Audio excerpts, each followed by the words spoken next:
नमस्कार स्वामी भक्त हो. मी नेत्रा कुष्टी. सर्व स्वामी भक्तांचे आपल्या स्वामी समर्थ अनुभव या यूट्यूब चॅनलवर मनापासून स्वागत करते. माझ्या चॅनलवरील स्वामीच्या कृपेने मी माझा पहिला स्वामी अनुभव आपल्यासमोर शेअर करत आहे. माझी खूप दिवसांपासून इच्छा होती की चॅनलवर स्वामी अनुभव शेअर करावा आणि हा योग स्वामींच्या कृपेने आता आला आहे. तर मला अपेक्षा आहे सगळे स्वामी भक्त मला भरभरून प्रतिसाद देतील आणि आशीर्वाद देतील. त्यामुळे माझ्या चॅनलला लाईक आणि सबस्क्राईब करायला विसरू नका. श्री स्वामी समर्थ. जय जय स्वामी समर्थ. मी आज आपल्याला अक्षरशः अंगावर शहारे आणणारा आणि डोळ्यात अश्रू आणणारा एका ताईंचा अनुभव आपल्या समोर शेअर करणार आहेत. स्वामींचा अनुभव खूप सुंदर आहे, त्यामुळे व्हिडिओ पूर्ण बघा. तर आता प्रत्यक्ष ताईच आपल्या मुखातून आपला स्वामी अनुभव शेअर करतील. हॅलो ताई. हॅलो. हा ताई, आपला स्वामी अनुभव शेअर करा आणि सगळ्यात आधी आपण आपलं नाव आणि आपण कुठून आहात हे सर्वांसमोर शेअर करा.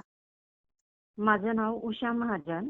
हा. माझं गाव आहे फैजपूर, तालुका यावल, जिल्हा जळगाव. हा. तर आता मला माझा छोटासा अनुभव सांगायचा आहे. तसं हो. पाहिलं तर मला भरपूर अनुभव आले, परंतु त्यातलाच हा माझा जो अनुभव आहे तो अगदी सर्वांमध्ये मोठा असा अनुभव आहे. हा ताई. हा. 2017 पासून ताई मी स्वामींची सेवा करते. खूप छोटे हा. छोटे अनुभव आले. हा. 2023-24 मध्ये माझी मुलगी जी आहे ती 10वीला होती. हा. 10वीला असताना तिचा पहिलाच पेपर मराठीचा झालेला होता आणि त्याच्या पुढे 2 दिवसाची सुट्टी होती. बर. तर त्यावेळेस ती घरामध्ये एकटी होती आणि तिचे पप्पा पण घरामध्ये होते. हा. तिने अंघोळीला पाणी गरम केलं आणि ते अंघोळीची जी बादली आहे, गरम पाण्याची जी बादली आहे, ती बादली बाथरूम मध्ये नेत होती. बाथरूम मध्ये नेत असताना तिने काय केलं की ती बादली जी आहे उचलून न नेता अशी खाली ओढत ओढत जमिनीवरूनच ओढत ओढत ती बाथरूम मध्ये नेत होती. तर अशा वेळेस काय झालं, मग ती स्टाईलची जी रेष असते, स्टाईलची जी भेग असते, हा. त्या भेग मध्ये बादली अडकली आणि कडकडीत गरम पाणी जे आहे ते थोडंसं सांडलं. सुरुवातीला थोडंसं सांडलं. हा. हा. त्याच्यामुळे काय झालं, ती अशी घाबरली की अरे पाणी आपल्या अंगावर पडतं की काय. मग ती थोडीशी मागे सरकली आणि मागे सरकताना काय झालं नेमकं तिचं की असं पाय तिचा सरकला. पाय सरकला तर पाय सरकल्यामुळे काय झालं, ते गरम पाण्याची बादली जी पुढे होती त्यावेळेस ती पूर्ण अशी आडवी झाली. हा. म्हणजे पाय हा. सरकल्यामुळे ती स्वतः आडवी झाली आणि ते बादलीतलं जे गरम पाणी होतं ते तिच्या हातावरती पडलं ते अरे गरम पाणी. बापरे. मग तिचा हात अक्षरशः पूर्ण हो. भाजला असेल. हो हो हो ताई, तिचा हात खूप भाजला. म्हणजे इतका भाजला की जसं आपण भरीत करताना जसं वांग भाजतो त्या पद्धतीने तिचा अरे हात अगदी बापरे. कोपऱ्याच्या खालपर्यंत, म्हणजे खांद्यापासून ते हाताचा जो कोपरा आहे त्याच्या खाली सुद्धा तिथपर्यंत, म्हणजे अर्ध्याच्या जास्त हात तिचा जसं वांग भाजतं तसं ते हात तिचा भाजला होता. जसं आपण वांग्याचं टरफल काढतो हो. तसं ते तिचं हाताचं वरचं पूर्ण टरफल अक्षरशः अशी वरती आलेलं होतं अरे बापरे. आणि असे फोडं फोडं आलेले होते. आणि त्यावेळेस ताई मी टीचर आहे, त्याच्यामुळे मी शाळेत होती हा. आणि मी हा. भुसावळला आहे. आणि जसं की 10वीचा पेपर असल्या कारणाने लवकर निघाली मी शाळेतून आणि तितक्यातच माझ्या मिस्टरांचा फोन आला. मिस कॉल होते बरेच. हा. हा. तर मी करून बघितला फोन की इतके मिस कॉल कसं काय आले. त्यानंतर त्यांना फोन केला तर ते फोन उचलत नव्हते. दुसरं कोणीतरी महिलेने, लेडीजने उचलला फोन. तर हा. त्या लेडीजने, म्हणजे माझे मिस्टर जे आहे ते माझ्या मुलीला अगोदर फॅमिली डॉक्टरकडे घेऊन गेले. हा. तर ते तर म्हणजे धावपळीतच होते भरपूर. रिक्षा आणू का काय करू काय नाही. आणि त्या हा. माझ्या मुलीजवळ, म्हणजे स्वामींच्या कृपेने बघा, तिथे एक लेडीज होती, ती पण आलेली होती डॉक्टरांना दाखवायला. तर ती लेडीज स्वतः थांबली माझ्या मुलीजवळ आणि तिचं सांत्वन करत होती. तिला खूप अक्षरशः खूप त्रास होत होता इतकं भाजल्यामुळे. हा. तर हा. तिचं सांत्वन करत होती, रडू नको बेटा, रडू नको बेटा, होईल सगळं. मग त्याच महिलेने माझा फोन उचलला. मग तिने मला सांगितलं की ताई, तिने पूर्ण मला हकीकत नाही सांगितली की ताई दवाखान्यामध्ये आहे, तुम्ही या म्हणे. मग कदाचित मला थोडंसं स्वामींनीच पाठवलं असेल त्या ताईंना तिच्याकडे. हो ताई. मग मला असं वाटलं की अरे हे कोण बोलत आहे. आता ते पण काही सांगण्यात तिच्यात नव्हते आणि मी थोडंसं हे झाली. मग लगेच परत मी पुन्हा फोन केला. त्यावेळेस माझ्या मिस्टरांनी उचलला आणि त्यांनी फक्त मला एवढंच सांगितलं की मुलीचं नाव संजना आहे. हं. तर संजनाच्या हातावरती गरम पाणी पडलंय, तू दवाखान्यात ये. हां. मग मला थोडंसं हेच झालं की आता किती भाजलं असेल, काय भाजलं असेल. मग मी रस्त्याने म्हणजे माझी तर परिस्थिती अशी होती की मी रिक्षाने न येता पळत पळत रस्त्यानेच जाऊ की काय, पायी पायीच येऊ की काय, असं मला वाटत होतं. हां, परत हां. त्यांचा फोन आला की नाही नाही म्हणे तू लवकर ये म्हणे, मी संजनाला घेऊन सावद्याला हॉस्पिटल. जातोय म्हणे वारके हां. डॉक्टरकडे. हं. तर मला थोडंसं जास्त हे वाटलं की अरे हे बारके डॉक्टर तर हे म्हणजे मोठं हॉस्पिटल आहे आणि इतक्या हं. मोठ्या हॉस्पिटलमध्ये नेण्याचं काय काम आहे बुवा इतकं पडतंय म्हणून. मग हां, हां. थोडंसं मला अजून जास्तच घाबरायला झालं. मग मी रस्त्यामध्ये रिक्षावाल्याला चल रे बाबा लवकर चल, असं करत करत आली. शेवटी मग माझ्या मिस्टरांनी सांगितलं माझा लहान मुलगा आहे की तो 1 तास घरी आहे. मग मला अजून परत मनामध्ये की अरे हिचा हात जळाला, बटन चालू राहिलं असेल का, मग तो काही हं. हात गरम पाण्यामध्ये जाईल का, हात हे करेल का. मग मी परत तशीच अगोदर फैजपूरला उतरली. काहीच केलं नाही. माझ्या मुलाला बाहेर काढलं. घराचा दरवाजा बंद केला, कुलूप लावलं आणि लगेचच हॉस्पिटलमध्ये गेली. हॉस्पिटलमध्ये गेल्यानंतर ताई बघितलं तर माझ्या मुलीचा हात इतका जळालेला होता, म्हणजे मला माहितीच नव्हतं ना किती जळाला, हां, कसा हां, हां. जळाला, काय जळाला म्हणून. बरोबर. तर ते बघता बरोबर माझे होशच उडाले आणि मी अक्षरशः रडायलाच लागले. माझी हं. मुलगी रडत होती आणि मी पण रडत होती. हां, हां. मग तिथे असं झालं ताई, मग त्यांनी नर्स होत्या त्यांनी सांगितलं ताई रडू नका, तुमच्या मुलीला सांभाळा. मग डॉक्टरांनी चेकअप वगैरे केलं, लगेच ऍडमिट केलं. हां, आणि हां. बघा ताई स्वामींच्या कृपेने असं झालं की तिला ट्रीटमेंट फार लवकर मिळाली. ती हां, घरी हां. होती त्यावेळेसच तिच्या पप्पाने काय केलं, 2 टब पाणी भरलेलं होतं, ते पाणी तिच्या पूर्ण अंगावरती ओतलं. अरे! ते जेणेकरून खूप. जेणेकरून हां, हां. जेणेकरून ते गरम पाणी जे पडलं आहे ते उष्णता पटकन निघाली पाहिजे म्हणून. हां, हां, आणि हां. लगेचच तिला फॅमिली डॉक्टरांकडे नेलं. त्यांनी लगेचच 2 इंजेक्शन वगैरे दिल्या आणि त्यांनी त्याच डॉक्टरांनी सुद्धा रिक्षा करून बोलवली. हां, हां, हां. रिक्षावाल्याला फोन केला, बोलवलं. हां. आणि तिच्या पप्पाला तर सुचतच नव्हतं, कारण की काय करावं, कुठे जावं, कसं करू, काय करू असं. हां ना. आणि म्हणजे तिथे तिला 2 इंजेक्शन दिली डॉक्टरांनी. हां. म्हणजे ट्रीटमेंट लवकर मिळाली आणि इथेही लगेच डॉक्टरांनी ऍडमिट करून घेतलं, लगेच ट्रीटमेंटला सुरुवात केली. ताई हं. आम्ही अक्षरशः 15 दिवस हॉस्पिटलमध्ये राहिलो, इतका हात भाजलेला असताना सुद्धा. अरे मी तर बापरे! स्वामींचाच धावा करत होती. स्वामींचा जप बिलकुल दवाखान्यामध्ये तिच्या रूम मध्ये तो जप लावून द्यायची स्वामींचा. हां, हां. कधी तारक मंत्र, कधी स्वामींचा जप, ते एकामागे एक माझ्या मोबाईलमध्ये डाउनलोड होतं. कधी म्हणजे जे देवाचे स्वामींचे जे गाणे होते ते एकामागे एक यायचे. गायत्री मंत्र सुद्धा डाउनलोड केलेला होता. आणि कधी असं विचारही केला नव्हता की स्वामी प्रत्यक्ष येतील आणि माझ्या मुलीला मदत करतील आणि ती लवकर बरी होईल. हां, हां, हां. मग एक 7-8 दिवस झालेले असताना म्हणजे तिची ट्रीटमेंट अशी खूप भारी भारी केली डॉक्टरांनी, हां, की हां. म्हणजे असं इतकं खेडेगाव पण नाहीये, पण गावात असून सुद्धा तिला ट्रीटमेंट चांगली मिळाली. असं. हं. मग डॉक्टरांनी सांगितलं की नाही, तिची वरची स्किन जी आहे ती पूर्ण आपण काढून टाकू हं. आणि जे काही असेल त्यांच्यानुसार त्यांनी ते ट्रीटमेंट केली. हां, हां. तर त्यामुळे ती ट्रीटमेंट अशी केली की म्हणजे तिला असा त्रास नाही झाला, व्हायचा त्रास. पण हां, म्हणजे हां. त्या ट्रीटमेंटमुळे तिला तो त्रास फार कमी झाला असं. हां, हां. आणि ती म्हणजे एक 7-8 दिवस झालेले असताना असं झालं की ती तर काहीच करू शकत नव्हती. मी तिला खाऊ पिऊ वगैरे सगळंच घालायची. पण असं झालं की 7वा-8वा दिवस होता आणि त्यावेळेस 4 वाजता त्यावेळेस तिला म्हणजे भूलचं इंजेक्शन देऊन तिच्यावरती पुन्हा ते साल काढून परत ते ट्रीटमेंट करणार होते हां, काहीतरी, हां. ओपीडी मध्ये वगैरे नेऊन. हं. तर मग ओपीडी मध्ये तिला भूलचं इंजेक्शन दिलं आणि भूलचं इंजेक्शन दिल्यामुळे मग तिला तिथून आणलं, ते पूर्ण तिच्या हाताची ट्रीटमेंट करून व्यवस्थित. हां, आणि हां. आणल्यानंतर तिला तिच्या रूम मध्ये शिफ्ट केलं. शिफ्ट केल्यानंतर ती शुद्धीवर नव्हती ताई, हां, हां. बिलकुल शुद्धीवर नव्हती. हं, मग हं. आणल्यानंतर तिला तिच्या बेडवरती पलंगावरती तिला टाकलं आणि ते शुद्धीवर नसल्या कारणाने काय तिचं हे दुसऱ्यांदा होतं, म्हणजे भूलचं इंजेक्शन द्यायचं हां, दुसऱ्यांदा हां. दिलं होतं तिला हे. हां, त्याच्या आधी हां. पण झालेलं होतं असं, म्हणजे आधी म्हणजे जसं सुरुवातीला ऍडमिट केलं तसंच. हां, हां. हम्म. तर मग हे दुसऱ्यांदा सेकंड टाइम तिचं केलं भूलचं इंजेक्शन देऊन. मग ती शुद्धीवर नव्हती, पलंगावरती शिफ्ट केल्यानंतर त्या भूलच्या इंजेक्शन मध्येच होती.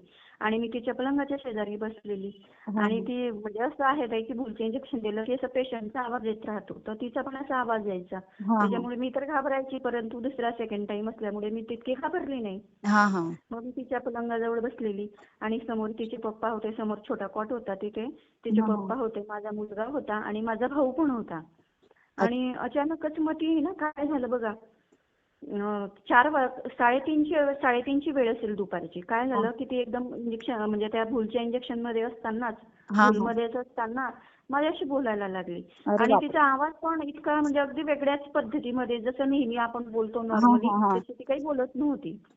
अच्छा. अगदी वेगळ्याच आवाजामध्ये, वेगळ्याच तिचा आवाजाचा लय होता. हा आणि हा. सांगत होती की ए मम्मी बघ बघ कोण आलं.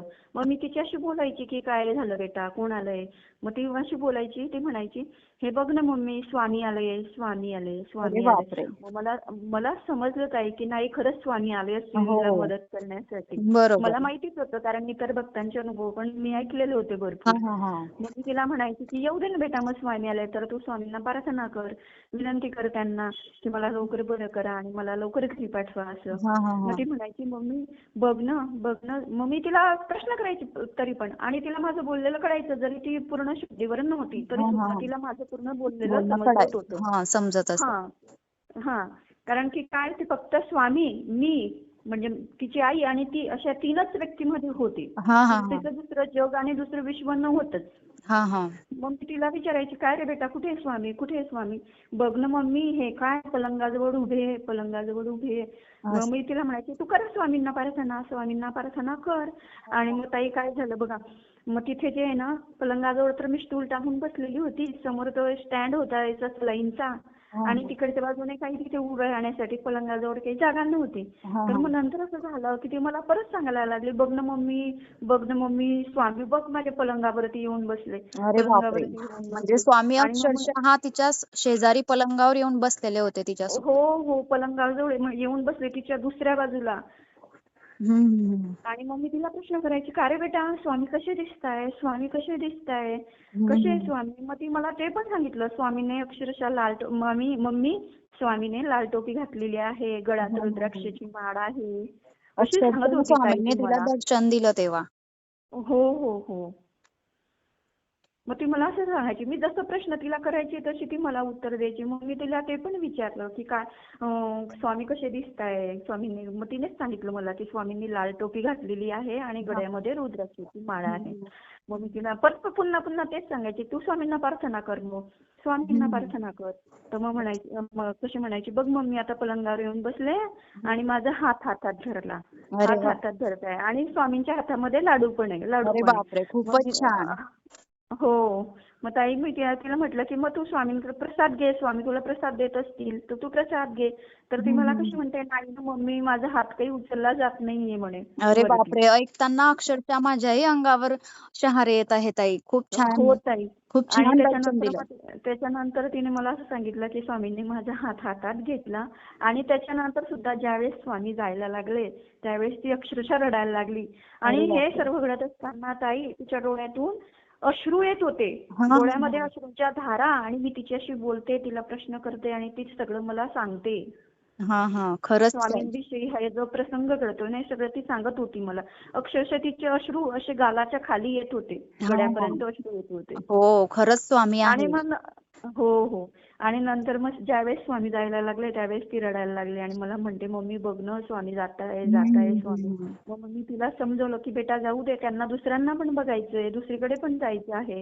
हा मग झालं, मग त्याच्यानंतर स्वामी गेले. हा. मी तर खूप हे होती आणि मला माहितीच होतं की स्वामी येणारच आहे माझ्या मुलीला मदत करण्यासाठी, मुलीजवळ नक्की येतील. हो. आणि त्याच्यानंतर स्वामी गेले त्यावेळेस ती पुन्हा पुन्हा शांत झाली, पुन्हा तिने. आणि हा प्रसंग घडत असताना ती भूलचं इंजेक्शन दिलेलं होतं म्हणून तिने डोळे उघडले नाही. हा हा. डोळे बंद करूनच हा सगळा प्रसंग, तिचे डोळे बंद होते, अश्रूंच्या धारा हम्म. गळ्यापर्यंत, आणि हा जो प्रसंग आहे तो चालू होता. मग त्याच्यानंतर स्वामी गेल्यानंतर ते शांत झाली. मग मला असं वाटलं की अरे आता स्वामी तर गेले आणि ही पण शांत झोपली, आता हिला झोपू द्या, ही केव्हाचीच आपल्याला सांगते किंवा हिला त्रास होतोय म्हणून आता हिला झोपू द्या असं. हम्म. मग मी पण शांत झाली. आणि मग थोड्या वेळानंतर परत पुन्हा ती जागी झाली, हा डोळे हा. उघडले नाही तरी पण, आणि म्हणते की मम्मी बघ ना, किती सुगंध सुटलाय, किती सुगंध सुटलाय. अरे मग मला बापरे. अजून परत खूप भरभरून आलं ताई की नाही, अजून स्वामी जरी गेले असले, त्यांची फेरी होती स्वामींची आणि नक्कीच हा स्वामींचा सुगंध असेल. मग मी तिला परत प्रश्न केला की काय ग ताई, कसला संजना, का ग संजना, कसला सुगंध येतोय. मीच तिला विचारायची, चंदनाचा येतोय का. तर हो, ती मला म्हणायची, "मम्मी चंदनाचा पण येतोय आणि हिना अत्तरचा पण वास येतोय" म्हणे अरे मला. बापरे, खूपच छान. हो, हो. अक्षरशः ती अशी नाकाने सुगंध घ्यायची. आम्हाला कुणालाच येत नव्हता ताई हा हा सुगंध. हा हा. फक्त तिलाच एकटीला येत होता. ती अक्षरशः अशी नाकाने सुगंध घ्यायची आणि मला सांगायची, की "किती सुगंध सुटलेला आहे, किती सुगंध सुटलेला आहे मम्मी बघ." हो. म्हणजे स्वामी अक्षरशः आले आणि तिला आशीर्वाद देऊन गेले. हो, हो, हो. तर ताई असं झालं. मला तर फारच आनंद झाला, की आता मला काही काळजी करण्याचं कारण नाही. जे काही आहे ते स्वामीच आता करतील. हम्म. काहीच आपण करायचं नाही, कोणतीच चिंता करायची नाही. आणि हे जे झालं ना मधल्या पिरियडमध्ये, जसं की पहिल्यांदा येऊन गेले ते आणि थोडी शांत झाली. त्याच्यानंतर पुन्हा तिला म्हणजे पुन्हा हे झालं तिला, पुन्हा परत सुगंध आला. अशी 2 वेळेस स्वामींची भेट झाली म्हणजे. हा हा. त्याच्यानंतर मग बऱ्याच प्रमाणात आणि ती रिकव्हर झाली त्याच्यानंतर असेल. हो, हो. रिकव्हर म्हणजे इतकी रिकव्हर झाली ताई, की तुम्हाला त्याच्या आधी तिला हाताने सगळं पाणी सुद्धा हाताने द्यावं लागत असे मला. ती हो. स्वतः काहीच करू शकत नव्हती. एक ग्लास सुद्धा उचलू शकत नव्हती. त्या हाताने पकडू शकत नव्हती. हा हा हा. म्हणजे एक हात तर पूर्णच हे होता तिचा आणि दुसऱ्या हाताने तिची म्हणजे थोडीशी हिंमत खचली. त्याच्यामुळे ती अशी थरथर कापायची. थोडासा विकनेस आला तिला. हा हा हा. त्याच्यामुळे एक ग्लासभर पाणी सुद्धा ती घेऊ शकत नव्हती हातामध्ये. हा हा. सगळे कामं मी तिची करायची. हा. आणि त्याच्यानंतर असं झालं, हे एक प्रसंग घडला. त्यावेळेस 3:30 वाजलेले होते. 4 वाजेपर्यंत हे असंच चालू होतं. आणि त्याच्यानंतर दुसऱ्या दिवसापासून बघा, ती स्वतः आम्ही खाली जेवण करायचो, ती पलंगावर जेवण करायची नाही. ती स्वतः खाली बसायची जेवण करायला आणि ते पण स्वतःच्या हाताने जेवण केलं तिने. अरे आणि बापरे. बाथरूममध्ये पण जायची, टॉयलेटला पण जायची. तर हा म्हणायची, हा. की "नाही मम्मी, तू आता येऊ नको माझ्या मागे. मी एकटी जाते." मला भीती हम्म. वाटायची, की तिला चक्कर येऊन पडली तर ती डायरेक्ट नाही म्हणायची, "नाही मम्मी, तू येऊ नको माझ्या मागे." हो. तिला स्वामींचं इतक्या दर्शन झालं, सहवास लाभला आणि तिचा आजार बरा झाला. हो, हो, हो. आणि लगेचच ताई बरा असं झाला. असं आहे म्हणजे त्या दिवशी ना, माझी आत्या पण सेवेकरी आहे जळगावला. तर त्या दिवशी स्वामींची जी पालखी आहे ना, ती पालखी निघते बघा आणि ते दिंडोरी येथे जाते. हा हा. बरोबर आहे. तर त्यावेळेस निवृत्तीनगर आणि विद्यानगरच्या केंद्रामध्ये स्वामींची पालखी येते तिथे दर्शनाला आणि तिथून ते पुढे मग दिंडोरीकडे हा मार्गस्थ हा होतं हा. हायवेवरून. बरोबर. तर त्या दिवशी असं झालं ताई, की पालखीची जी वेळ होती सकाळची, मला वाटतं काहीतरी 11चा वगैरे असा काहीतरी टाईम असतो. आणि त्या दिवशी असं झालं, की माझ्या आत्याचा फोन आला, "अगं," म्हणे, "पालखी जी आहे ती वेळेवर आलीच नाही," म्हणे. हा हा हा. "पालखीला खूप आम्ही संध्याकाळी 5 वाजले," म्हणे. मग मी तेव्हा आत्याला सांगितलं, की "अगं, तर कसे काय येतील?" म्हटलं. "स्वामींची पालखी तिथून कसं काय निघणार आहे? कारण कारण की स्वामी तर स्वामी इथे. 3:30-4च्या दरम्यान हो. माझ्या हॉस्पिटलमध्ये होते, हॉस्पिटलमध्ये होते. संजनाजवळ." बरोबर आहे. आणि किती मला योगायोग, मला तर असं किती वाटतं किती ताई, किती ही की मोठी प्रचिती आहे. मला तर असं वाटतं ताई, की स्वामी इथून गेले. माझ्या मुलीचं हे काम करायचं होतं म्हणूनच ते त्या दिवशी स्वामींची पालखी लेट निघाली हो. आणि त्याच्यानंतर संध्याकाळी 5च्या दरम्यान म्हणा, 5 म्हणा, 5:15 म्हणा, त्यावेळेस ते जळगाववरून पालखी निघाली स्वामींची. म्हणजे बघा बरोबर. स्वामी खूप किती खूप आहेत. छान प्रचिती आलेली तुम्हाला. खरंच खूप अंगावर शहारे आणि डोळ्यात अश्रू येणारा अनुभव आहे तुमचा हो. खरंच. हो. आणि याच्यानंतर तर मग ती अगदी व्यवस्थितच झाली ताई. आणि अक्षरशः इतका हात तिचा भाजलेला होता. परंतु आम्ही 13 दिवसामध्ये तिचा हात पूर्णतः कोरडा होऊन आम्ही हॉस्पिटलच्या बाहेर निघालो. फक्त 13व्या दिवशी. हो. खूप खूप खूप छान अनुभव आहे खरंच. तर ताई आणि विशेष म्हणजे ती त्यावेळेस स्वामींनी दर्शन दिलं त्यावेळेस तिला भुलचं इंजेक्शन होतं. पण त्याच्यानंतर ती जागी झाली. तिला मी पुन्हा परत विचारलं, की काय होतं, स्वामी आले का भेटायला? तर तिने जसं त्यावेळेस जे सांगत होती हुबेहूब तोच प्रसंग ती आजही सांगते आम्हाला. हां, हां. म्हणजे जे घडलं त्यावेळेस ती बेशुद्ध अवस्थेत होती, शुद्धीवर नव्हती. हं, हं, हं. हां, पण तिला ते सगळं आठवतं ते. हो ना. ती क्षण नाही विसरू शकणार ना, कारण तिला साक्षात स्वामींनी दर्शन दिलेलं आहे. साक्षात स्वामी आले होते तिला मदत करण्यासाठी, तिला दर्शन हो. देण्यासाठी. हो. खरंच ताई. आणि बघा हां, आणि स्वामी आले ना त्यावेळेस बघा मोबाईलमध्ये सुद्धा एकामागे एक सगळे स्वामींचे गाणे चालू होते. हो, औदुंबर हो. प्रदक्षिणा माझ्या मोबाईलमध्ये रेकॉर्ड केलेली होती. त्याच्यानंतर औदुंबर प्रदक्षिणा पण सुरू होती मोबाईलमध्ये. त्याच्यानंतर गायत्री मंत्र सुरू झाला आणि त्यावेळेस स्वामींचा हा प्रसंग घडला. हो. हो. आणि समोर जे माझे मिस्टर होते, माझा मुलगा होता, माझा भाऊ होता, ते तर नुसते बघतच राहिले, की हे काय होतंय म्हणून, काय घडतंय हे, हो ना, काय हो ना. चालू आहे? विश्वास विश्वास नाही बसत ना जेव्हा स्वामी येतात की आपल्याला दर्शन देत आहात माझे स्वामी. मिस्टर आधी स्वामींना मानायचे नाही, पण त्या दिवसापासून त्यांचाही खूप विश्वास झाला. हो. जरी ते स्वामी सेवा करत नसले तरी तरी ते मला कधीही स्वामींची सेवा करण्यासाठी अडवत नाही. ते हम्म. कधी सेवा करत नाही, माळ करणार नाही, कधी पोथी वाचणार नाही. पण कोणताही जरी स्वामींचं पारायण असलं, कोणताही कार्यक्रम असला, धार्मिक कार्यक्रम असला, तर त्या कार्यक्रमामध्ये ते सहभागी होतात त्या दिवसापासून. हा हा हा. त्यांचाही म्हणजे सेवेमध्ये असा सहभाग वाढलेला आहे त्या दिवसापासून. हो ना. खरंच ताई खूप छान, खूप सुंदर असा अनुभव तुम्ही आज आमच्यासोबत शेअर केलेला आहे. खरंच स्वामींची प्रचिती काय आहे हे तुम्ही दाखवून दिलेलं आहे. खरंच खूप खूप धन्यवाद तुमचे. धन्यवाद ताई. तुम्ही माझा अनुभव शेअर केला त्याबद्दल तुमचेही खूप आभार. हो, धन्यवाद ताई. श्री स्वामी समर्थ. श्री स्वामी समर्थ. बघा हो स्वामी भक्त हो, आज आपल्या ताईंनी स्वामींचा किती छान सुंदर असा अंगावर शहारे आणणारा आणि डोळ्यात अश्रू येणारा आपल्या मुलीचा अनुभव त्यांनी इथे आपल्यासोबत अनुभव हा शेअर केलेला आहे. खूप सुंदर असा अनुभव आहे. जर आपल्याला आवडला असेल तर माझ्या चॅनलला नक्की सबस्क्राईब आणि शेअर करा. धन्यवाद. श्री स्वामी समर्थ. धन्यवाद.